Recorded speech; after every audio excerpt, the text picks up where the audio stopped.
Welcome back to the channel, everybody. Today I figured I'd give everybody a walk around of my 2016 Toyota 4Runner. This is the Trail Edition, so it's got all the nifty four-wheel drive features on it. I've done a few modifications to this vehicle since I've had it, mostly to support overlanding activities rather than off-road activities. And I've had some great traction with some of the other videos, like my installation of the Baja Rack ladder on the back, that I figured I'd just give everybody a walk around and give you an idea of what I've done to it. So other than what you're going to see here today, everything else on this vehicle is stock. About the only modification that's been made at the factory was I did have KDSS put on the system direct from Japan. So it came like that, but it was a special order. So I had to get it. Basically, I had to do a custom order to receive the vehicle. Other than that, we'll walk through and give you guys an idea what this is all about. So we'll go ahead and we'll start with the tires. This is something that I've done most recently. These are the Goodyear Wrangler Silent Armor tires. They're E-rated. Thought about going MTs, but decided, they're too knobby for my taste, and I still wanted something with some good tread, with also some, some good layers, so that I could deal with punctures and all that good stuff. And these tires seem to fit the bill. They're relatively quiet on the highway. They ride really smooth, and they've got enough traction to shed material as you go through mud and sand and things of that nature. Have these on now for about 1,000 miles. And I've had really good luck with them. I'll put links in the description below on all the different mods that I've made, where you can get the different components that I have, and maybe even some pricing information at the time this video was sent up. Next, we'll talk a little bit about what I've got on the roof rack. So this is a Baja Rack roof rack. It's one of the half baskets, so it's not a full length basket. And I did that for a couple of reasons. One, because I had very specific things that I wanted to put on the roof. I had no intention of putting a rooftop tent or any kind of awning or anything like that might actually add additional weight to the roof of the vehicle. And it seems to do just fine. As you can see here on the rack, I have also got some Max Tracks. So these are my traction pads. The mount for these traction pads came from Baja Racks as well. Pretty much everything on the roof, as far as mountings and things of that nature, came from Baja Rack, including the ladder. So I just went ahead and went with one vendor, since I know that all of the technology from that vendor is going to work with everything else. And so that's kind of why I went that route. As you can see here, I also have a VHF antenna. I use this, I am a ham radio operator, so I use this for communications. And in the vehicle itself, I've got a Yaesu FT8800. So that's what I use when I'm doing different overlanding activities with my friends. We just get on the ham radio rather than FRS, because it's a little bit easier to use.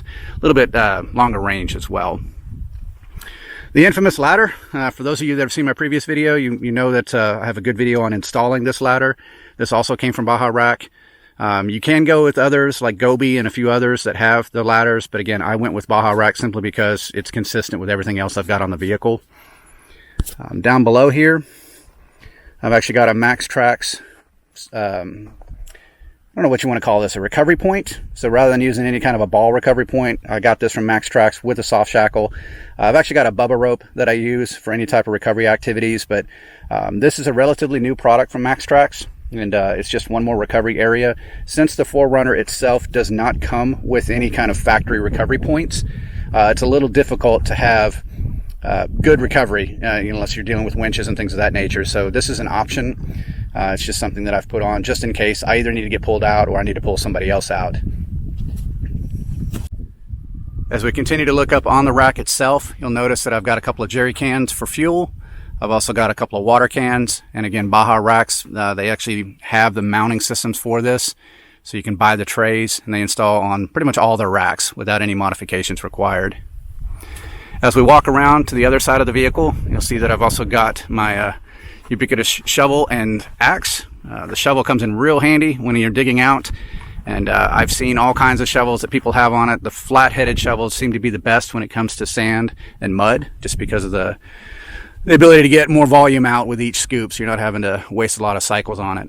I also got a little bit of a longer shovel, simply because when you're doing recovery work, sometimes you might have to dig underneath the vehicle, and I don't necessarily want to be anywhere under that. So the long handle seems to help pretty well with that. The axe is really mostly so I could have a sledgehammer and multi-purpose tool in case I need to knock some things loose. So all that mounts on the side, mounts down really well. and it travels really well as well. I know some people have asked about, you know, wind noise. What kind of noise do you get off of the rack? The rack itself, when it's empty, it can get kind of noisy if you're in a howling wind. So if you're driving around and it's, you know, windy outside, you'll notice it, you'll hear it.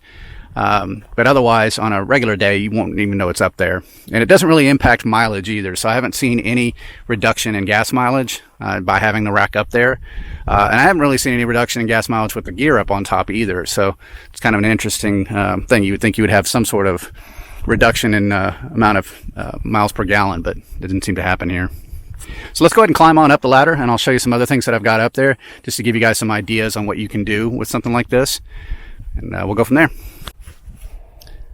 So now we're actually on top of the rack, so you can kind of get a top-down view of how this stuff is installed on the rack.